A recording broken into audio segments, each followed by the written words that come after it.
Parfait. Eh bien, bonjour à tous. Donc moi, on m'a sollicité et je vous remercie pour ça les organisateurs pour vous parler aujourd'hui de l'intubation vigile en 2025. Donc, je vais vous proposer un tour assez large, vous allez voir, de cette technique. Je n'ai pas de lien d'intérêt particulier à déclarer pour cette présentation et je vous propose de commencer par quelques généralités. L'intubation vigile, c'est un geste sécuritaire. Ça, il n'y a pas de doute là-dessus. C'est une technique qui est sûre, c'est une technique qui est efficace dans la littérature. On est à plus de 98% de réussite globale. Ça a été bien montré dans cette étude publiée en 2015.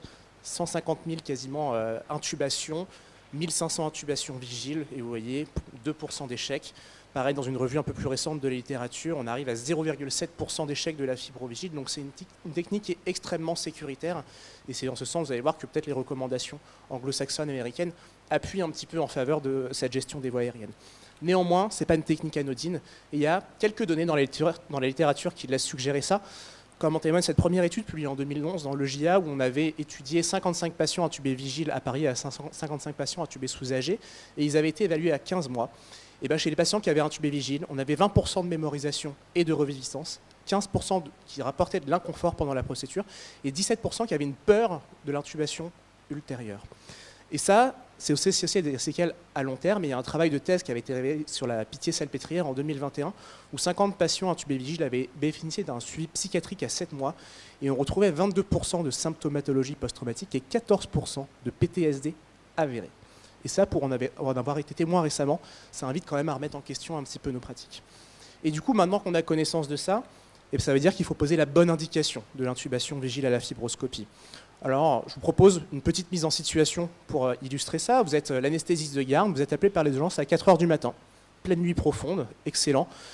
Patient, 50 ans, pas de suivi médical, il fume un petit peu, et puis il est adressé par le SAMU pour une défaillance respiratoire qui est rapidement étiquetée comme une exacerbation inaugurale de PPCO. Mais comme l'urgentiste trouve que la dyspnée est un petit peu inspiratoire, il appelle quand même l'ORL, qui met un petit coup de nasofibroscope, et là, patatrac. Et du coup, l'urgentiste, il vous appelle parce qu'il a besoin d'un petit peu d'aide pour gérer les voies aériennes de votre patient. Alors du coup, qu'est-ce que vous dites? Est-ce que c'est tout, j'y vais franco, je l'intube sous-âgé, de toute façon je sais faire? Est-ce que je l'intube vigile? Est-ce que je me dis 4 h du mat, il reste 4 heures, ça va passer sous VNI, ce sera le problème de la relève? Ou est-ce qu'au final, il faut faire peut-être autre chose pour ce type de patient? Alors il y a des indications indiscutables à la fibroscopie vigile. Elles sont principalement vraiment de deux. L'ouverture de bouche impossible pour une ankylose, un trismus. Petit type, si vous avez un trismus et que vous maîtrisez de la LR du 5-3, un trismus qui ne se lève pas après un bloc du 5-3 est un trismus qui a priori ne va pas se lever sous anesthésie et curarisation. L'autre indication assez classique et indiscutable, c'est le rachis cervical fixé en flexion, spondylarthrite, polyarthrite rhumatoïde, ce genre de choses. Dans la littérature, les autres facteurs associés au risque d'intubation vigile, ce sont la macroglossie, premièrement, et les antécédents ORL au sens large, qu'ils soient chirurgicaux, néoplasiques, radiothérapie. Néanmoins, il faut quand même se poser la question de l'intubation vigile dans certaines situations que je vous ai listées ici. C'est les patients qui sont à risque d'intubation difficile, mais qui ont autre chose, qui ont aussi des facteurs de risque de ventilation difficile, qui ont aussi des facteurs physiologiques qui vont compliquer votre procédure de gestion des voies aériennes. Le patient très instable, estomac plein, qui est déjà en train de désaturer, c'est peut-être pas la bonne idée de le mettre sous-âgé parce qu'il ne va pas avoir de réserve. Des facteurs de risque contextuels, si vous êtes tout seul sur place, que vous n'avez pas l'équipement nécessaire, que vous n'êtes pas habitué, qu'il faut faire ça en urgence, c'est peut-être à prendre aussi en compte dans la balance. Et enfin, le patient qui va avoir un abord invasif urgent potentiellement difficile, le couradique chez l'obèse, chez qui vous ne voyez rien malgré l'écho-repérage, il faut peut-être reconsidérer l'intubation sous-âgé et plutôt aller privilégier une intubation vigile au fibroscope. Les contre-indications, c'est somme toute assez simple. Il y en a une seule absolue, c'est le patient qui refuse ou qui ne va pas être coopérant. Mais là, warning, on s'engage dans une situation extrêmement risquée pour la gestion des voies aériennes. Les contre-indications relatives, c'est typiquement la pathologie obstructive avancée, les tumeurs friables, les tumeurs de base de langue, les patients qui ont une ouverture glottique très réduite, comme notre patient, parce que vous imaginez bien que si vous, en plus vous mettez une sonde d'intubation dans le peu de filière qui lui reste perméable, ça va être très désagréable pour lui de se sentir s'étouffer. Quand vous ne pouvez pas passer par la voie nasale ou orale, traumatisme, malformation, quoi que ce soit, ou le saignement majeur qui là aussi va obstruer la lumière de votre périscope et du coup vous ne verrez rien. Et bien cette catégorie-là de patients qui ont un risque d'intubation difficile et ces contre-indications relatives, c'est absolument pas des indications de fibrovigile et il faut se diriger vers un accès transtrachéal sous anesthésie locale, que ce soit une trachéotomie par votre chirurgien ou une intercrico par vous anesthésiste. Je vous propose maintenant de passer un petit peu à la pratique et puis on va dérouler du coup la chronologie d'une intubation vigile. Et ça commence par la préparation. Donc bien évidemment, c'est un geste qui doit être fait de façon préférentielle au bloc opératoire, d'autant plus chez le patient qui est à haut risque, en anticipant le maximum de complications possibles. Ça veut dire avoir un matériel d'intubation difficile prêt à l'emploi, d'avoir si possible 2 opérateurs, on y reviendra tout à l'heure, dont un qui va être exclusivement dédié à la gestion de l'airway et l'autre qui va être dédié à la gestion de la sédation. Bien sûr, un chirurgien à proximité au cas où les choses évoluent défavorablement. Et c'est là qu'ont toute la place les checklists et aides cognitives, et je vous ai mis ici l'aide cognitive proposée par la Société Savante sur l'intubation vigile, qui, à mon sens, doit être quasiment sortie à chaque intubation vigile pour quelques praticiens qui n'ont pas l'habitude de faire ce geste. L'installation, il y a 2 grandes écoles, on va dire. Le seul point commun, et j'insiste là-dessus, votre patient il doit être assis pour une intubation vigile. Si vous l'allongez avec la sédation, ces voies aériennes vont venir obstruer la filière, vous n'allez rien voir, ça va vous compliquer la chose. Après, vous pouvez vous placer soit à la tête, ce qui est fait classiquement, mais qui parfois nous met un petit peu en difficulté en termes de confort, soit vous placez devant le patient, avec la petite particularité qui est du coup, vous n'êtes pas dans vos repères anatomiques classiques et vous allez avoir l'épiglotte qui va être à la face antérieure du patient plutôt que... voilà. Mais moi personnellement, j'ai bien travaillé face au patient parce que je trouve que le fibroscope est plus maniable, mais utilisez la technique sur laquelle vous êtes le plus confortable, c'est le plus important. Quelle sonde d'intubation? Une sonde d'intubation armée fait classiquement le travail. Si vous avez beaucoup d'argent, vous avez des sondes dédiées qui s'appellent les Parker Flex Tip, qui ont la particularité, comme vous voyez, d'avoir l'extrémité un petit peu recourbée qui va venir du coup épouser parfaitement la forme de votre fibroscope. En alternative, les sondes pour masque laryngé, mais qui disparaissent de plus en plus aussi, sont cette extrémité un peu arrondie qui va du coup limiter le risque de buter sur les structures susglottiques. La taille de la sonde, bien évidemment, doit être adaptée aux caractéristiques du patient et au diamètre du fibroscope. Et ça, c'est important parce que le principal facteur de risque dans la littérature rapporté de difficulté à mettre en place la sonde une fois le fibroscope en place, c'est une grande disparité de calibre entre les deux. Et on a souvent tendance à se dire, je vais privilégier mon fibroscope pédiatrique, ça va être un peu mieux toléré. Oui, au final, vous allez quand même lui foutre une sonde de 6 dans le pif, donc ce n'est pas le fibroscope qui va le gêner. Donc privilégiez une sonde de fibroscope adulte sur laquelle vous allez avoir une petite disparité de calibre et vous traverserez les cordes vocales beaucoup plus facilement dans cette situation. Là aussi, 2 écoles, est-ce que je mets ma sonde avant le fibroscope ou est-ce que je mets mon fibroscope et je fais glisser ma sonde après? Alors pourquoi je la mettrais avant? Parce que je vais voir plus rapidement mon plan glottique, et ça c'est appuyé dans la littérature. Je vous ai mis ici un essai randomisé contrôlé en 2011, 48 patients avec une fracture de l'euphore 1. Soit on enserrait la sonde, puis après on passait le fibroscope, soit on faisait la technique conventionnelle, le fibroscope et de faire glisser la sonde. Et vous voyez, on divisait le temps jusqu'à la visualisation glottique de plus de moitié. Et le temps jusqu'à l'intubation, au final, derrière, n'était non significatif. Mais en tout cas, on aborde plus rapidement le plan glottique.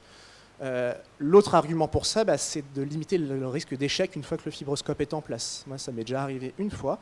À l'époque où je faisais, avant de mettre la sonde, la sonde de fibroscope est en place, et puis la sonde, impossible de passer les cornets. Et là, vous vous sentez un petit peu bête parce que vous devez juste tout repartir à zéro. Les arguments contre, c'est forcément le risque de faire saigner un petit peu. Bon, ça m'est jamais trop arrivé, en tout cas pas au point de m'embêter sur ma fibroscopie. L'autre risque assez théorique, mais qui est quand même décrit, c'est d'aller cathétériser l'œil de Murphy de votre sonde d'intubation, et du coup de risquer d'aller intuber derrière en œsophagien. Petit tips aussi, votre biseau de la sonde, classiquement, il va être orienté à gauche, et du coup, il peut venir accrocher les cordes vocales ou l'aryténoïde droit.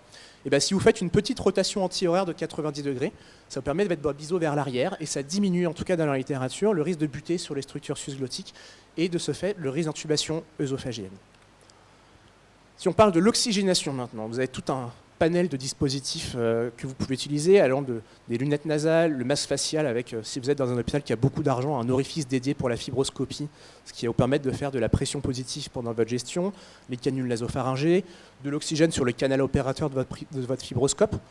On a des complications qui sont à peu près similaires à celles de la canule nasopharyngée sous réserve de respecter un débit inférieur à 3 litres minute, ou de l'optiflow, comme on a pu en parler ce matin, sous réserve, là aussi, ce qui est rapporté dans la littérature, de respecter un débit maximum autour de 30 litres minute.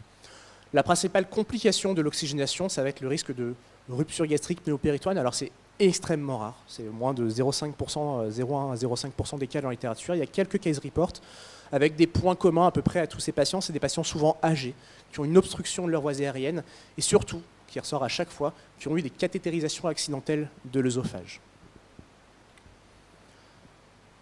Maintenant, on va aborder la question de la sédation. C'est un peu toujours le choix un petit peu délicat. Je vous propose de réfléchir un petit peu déjà au but de cette sédation. Donc c'est effectivement un juste équilibre à trouver, puisque d'une part, on va chercher à diminuer l'anxiété, l'inconfort, améliorer la tolérance de la procédure. Et de l'autre côté, on s'expose à des risques de complications, hypoventilation, obstruction des voies aériennes, désaturation et retentissement cardio-circulatoire de certains médicaments. Et c'est en ce sens que la sédation justifie d'un deuxième opérateur qui y soit dédié et qui ne soit pas le même que celui qui s'occupe de l'airway. Alors le rémifentanil, je ne vais pas vous faire l'affront de vous résumer ce qu'est le rémifentanil. Quelques-uns ont peur des effets indésirables, bradycardie, hypotension, rigidité, qui sont grosso modo pas retrouvés aux doses qu'on utilise pour de la sédation. Il faut bien entendu privilégier le mode EVOC avec une concentration aussi effet, et qui est quand même, dans la littérature, quand on regarde les doses médianes utilisées, pas si basse que ça. En tout cas, le 1,5, 2 types de rémi qu'on voit assez souvent en pratique, il ne faut probablement pas hésiter à monter un petit peu, il n'y a pas plus d'apnée, pas plus de désaturation. Par contre, attention avec le rémifentanil, si vous ne l'associez pas avec une benzodiazépine, il y a un risque de mémorisation beaucoup plus important, notamment quand on compare au propofol ou à la dexmédétomidine. Le propofol a pour avantage d'entraîner une sédation rapide, une bonne anxiolyse, une bonne amnésie. Là aussi, à privilégier en mode EVOC avec une concentration aussi d'effet qui peut varier de 2,5 à 4 microgrammes par ml pour balayer un petit peu. Alors l'avantage par rapport au rémifentanil, c'est que ça fait de l'amnésie. L'inconvénient, c'est que ça fait davantage de sédation excessive, de toux et d'obstruction des voies aériennes. Quand on le compare à la Dex, l'avantage, c'est qu'il y a une meilleure tolérance hémodynamique. Par contre, ça fait beaucoup plus d'hypoxémie. La dexmédétomidine, maintenant, cet alpha-agoniste avec une affinité préférentielle pour les récepteurs alpha-1 qui va se fixer sur des récepteurs pontiques responsables d'un effet sédatif et médulaires responsables plutôt d'un effet analgésique, qui entraînerait une moindre dépression respiratoire mais au prix d'effets hémodynamiques un petit peu plus importants. Ce qui est rapporté dans la littérature, c'est une dose de charge, généralement autour de 0,6 gamma-kilo sur au moins 10 minutes, entretenue par une SAP à 0,7 gamma-kilo-heure, bien sûr, tout ça en titration avec des ranges allant de 0,2 à 1 gamma-kilo-heure. Et là, le principal problème pour l'usage de la DEX, c'est qu'en situation d'urgence, vous devez avoir au moins ces 10 minutes pour mettre en place votre dose de charge sous peine d'effet hémodynamique sévère. Alors, quand on compare dans la littérature la dexmédétomidine contre le rémifentanil, vous avez ce premier RCT de 40 patients qui comparait de la DEX, alors avec un gros bolus quand même, 1,5 gamma-kilo, au rémi en évoque en minto, avec bien sûr une anesthésie locale des voies aériennes. Et ce qu'on observe dans cette étude, c'est des meilleures conditions d'endoscopie avec la dexmédétomidine, qui ne se reflètent pas sur le score d'intubation. Pourquoi? Parce que dans la composante de l'intubation, vous avez la toux. Et là, pour le coup, le rémifentanil fait beaucoup moins tousser que la dexmédétomidine. Un petit peu plus longtemps aussi pour avoir un objectif de Ramsay satisfaisant, ce qui colle avec l'anesthésie de la dose de charge. Et par contre, vous voyez, en termes de mémorisation et de score de satisfaction, cette fois-ci un avantage aussi en faveur de la dexmédétomidine. Et ça, c'est appuyé par une revue de la Cochrane publiée il n'y a pas si longtemps que ça, qui en gros s'appuie sur 4 principales études, un peu plus de 200 patients. Sur le critère principal qui est l'inconfort, il y a un des arguments en faveur d'une supériorité de la dexmédétomidine. Par contre, quand on regarde tout le reste, durée d'intubation, obstruction de voie aérienne, hypoxémie, hypotension, NS à chaque fois. Et la synthèse, il y a cet article qui est publié en 2024 dans Anesthesia qui est assez parlant. 48 essais randomisés, quasiment 4000 patients. Là aussi, on retrouve ce gros taux de succès, 99,3% de succès. Aucune différence selon la molécule utilisée. Le temps d'intubation médian, 237 secondes, mais les études sont beaucoup trop hétérogènes pour pouvoir tirer une conclusion quelconque. Un petit signal en faveur d'une supériorité de la dexmédétomidine concernant l'incidence des désaturations, mais dès qu'on retire les essais à haut risque de biais, ça devient non significatif. Et du coup, la conclusion est pour moi vraiment très parlante, c'est que globalement, le succès d'intubation ne va pas dépendre de la sédation que vous utilisez, tant que vous utilisez prudemment, que vous monitorez et que vous titrez ce que vous administrez à votre patient. L'anesthésie locale. Là aussi, vous avez un large panel. Alors pareil, je vais conclure avant de commencer, mais toutes les techniques sont sûres, toutes les techniques sont efficaces. Vous pouvez faire du méchage nasal, de la nébulisation, du spray Azugo, de l'anesthésie loco-régionale, de l'injection transtrachéale. Vous pouvez combiner ces techniques en gardant en tête, bien sûr, la dose maximale de 9 mg/kg de poids idéal théorique. Alors le méchage nasal, tout le monde en a déjà fait, je pense. Cette association d'anesthésique locale et de vasoconstricteur qui est la lidocaïne nafazolinée. Attention, c'est très concentré, l'axylonafalolisé, c'est du 5%. Donc il ne s'agit pas d'aller vider le flacon de 25 ml et de mettre toute la neige dans le pif. Quelques ml suffisent en pratique, donc vraiment attention aux doses que vous utilisez. La nébulisation, nous, c'est ce qu'on fait en pratique dans le service dans lequel je travaille en ORL. On nébulise 5 ml de lidocaïne 2% une demi-heure avant l'intubation. Alors, il y a des études qui ont comparé 1%, 2%. 2% fait globalement un petit peu mieux en délai d'intubation, en tout après l'intubation, en confort. Par contre, 2%, 4%, pas de différence d'efficacité au prix d'un pic plasmatique plus important avec la concentration à 4%. Le spray as you go, cette technique qui consiste à aller vaporiser progressivement de l'anesthésique locale sur votre muqueuse au fur et à mesure que vous progressez en fibroscopie, a été comparé dans cet essai randomisé à de la lidocaïne nébulisée, cette fois-ci 10 ml. Là aussi, un résultat, pour moi, peut-être le plus important, mais encore une fois, aucun échec d'intubation, quelle que soit la technique. Peut-être un meilleur confort évalué par l'échelle de Ramsay dans le groupe nébulisation, et pas de différence sur les impacts hémodynamiques ou respiratoires de la technique. En tout cas, quand on fait du spray as you go, là aussi on a comparé 2%, 4%, durée de procédure NS, tolérance NS. Par contre, vous voyez, les doses de lidocaïne sont significativement inférieures dans le groupe 2%, et dans le groupe 1%, on a quand même quelques patients, notamment 20 minutes après l'administration, qui commencent à flirter avec la limite de dose toxique de 3 microgrammes par ml. Peut se poser également la question de l'atomiseur. Alors ça a des avantages théoriques de distribuer de façon un peu plus homogène et fine l'anesthésie locale dans les muqueuses, de diminuer la buée parce que vous allez avec un débit d'oxygène rincer entre guillemets l'extrémité optique de votre fibroscope, et puis surtout d'apporter de l'oxygène pendant la procédure. Et ce dispositif, il a été évalué avec un groupe contrôle chez 124 patients, avec un critère de jugement principal qui était le confort du patient, qui était globalement meilleur avec l'atomiseur. On retrouvait également moins de toux et 1 minute de gagné sur le délai jusqu'au passage des cordes vocales. Alors on va dire, il est bien gentil, Julien, mais moi j'ai pas ça dans mon service. Et bien si vous êtes un petit peu bricoleur, vous pouvez en fabriquer un. C'est-à-dire que si vous branchez de l'oxygène à 3 litres minutes sur un robinet 3 voies et une seringue de lidocaïne, et bien ça a été testé dans cette étude, 34 patients, RCT, soit une technique standard de spray as you go, soit du vaporisé. Et bien on avait là aussi, sur la durée de la procédure, une unification significative avec la vaporisation, moins de toux et une meilleure saturation puisqu'on a une oxygénation pendant la procédure. Un petit mot rapide sur l'anesthésie loco-régionale qui va dépendre principalement de 3 territoires nerveux. Le premier avec le nerf glossopharyngien, mais on ne va pas trop en parler aujourd'hui. Le nerf laryngé supérieur et le nerf laryngé récurrent. Donc le nerf laryngé supérieur, ça a été abordé précédemment par monsieur Zatlaoui. Vous pouvez le faire à l'ancienne au repère anatomique. Bon, on est en 2025, donc on va aller à l'éco-guidage. Donc vous repérez cette injection entre l'osioïde et le cartilage thyroïde, la membrane iothyroïdienne, et vous venez injecter en dessous 2 ml de lidocaïne de façon bilatérale. Alors bien évidemment, anatomie versus éco-guidage, pas de débat en fait dans la littérature. C'est de meilleure qualité, c'est moins long, ça entraîne moins de tachycardie, d'hypertension chez le patient, et puis c'est moins douloureux à la ponction, donc vraiment en 2025, c'est un geste qui doit se faire sous éco-guidage. Le nerf laryngé récurrent, je n'ai pas d'ALR à vous proposer, mais là aussi, ça a été abordé juste avant.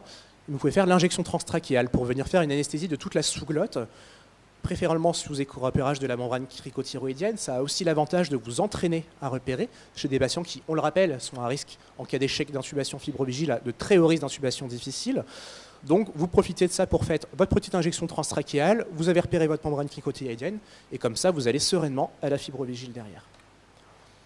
Et après, je vais quand même contrôler le succès de ma sonde. Et ça passe par une double vérification systématique.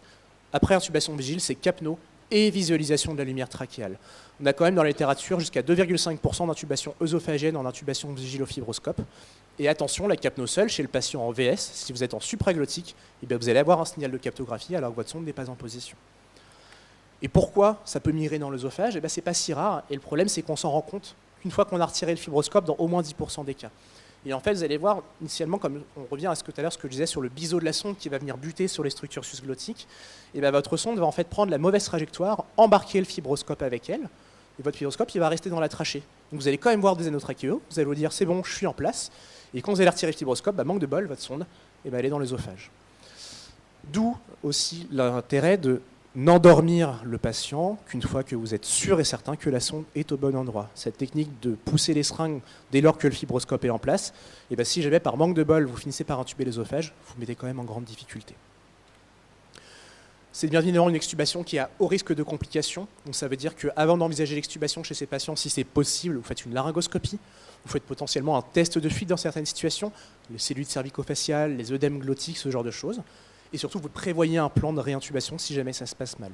Et enfin, pensez à maintenir le jeune péros au moins 2 heures après l'anesthésie locale pour éviter les risques de fausse route. Et en cas d'échec, on coupe la sédation et on se pose, on réfléchit. Est-ce que je peux différer la gestion des voies aériennes? Auquel cas, c'est toujours la bonne solution à prendre. Si jamais l'intubation est vraiment essentielle, cette fois-ci, il va falloir envisager un abord transtrachéal par l'opérateur disponible et le plus expérimenté. Donc pour conclure, c'est une situation à risque, ce qui fait qu'il ne faut pas qu'il y ait de place à l'improvisation. La meilleure technique, et ça j'espère vous en avoir convaincu, notamment sur la sédation et l'anesthésie locale, c'est celle que vous maîtrisez. Et ce qui ressort dans la littérature, c'est que c'est sécuritaire, peu importe ce qu'on utilise, tant que c'est ce qu'on sait utiliser. On optimise son positionnement, on assoit son patient, on prend un deuxième opérateur si possible, plutôt Dex ou Rémifentanil pour la sédation, selon là aussi ce que vous maîtrisez le mieux. Il est possible de combiner les différentes techniques d'anesthésie locale sous réserve de respecter la dose maximale. Et enfin, on fait une double confirmation systématique de la position de votre sonde d'intubation. Je vous ai mis en petit résumé une synthèse des différentes recommandations sur les indications potentielles qui reprend un peu ce que je vous ai dit au début de FibroVigile. Et je vous remercie pour votre attention.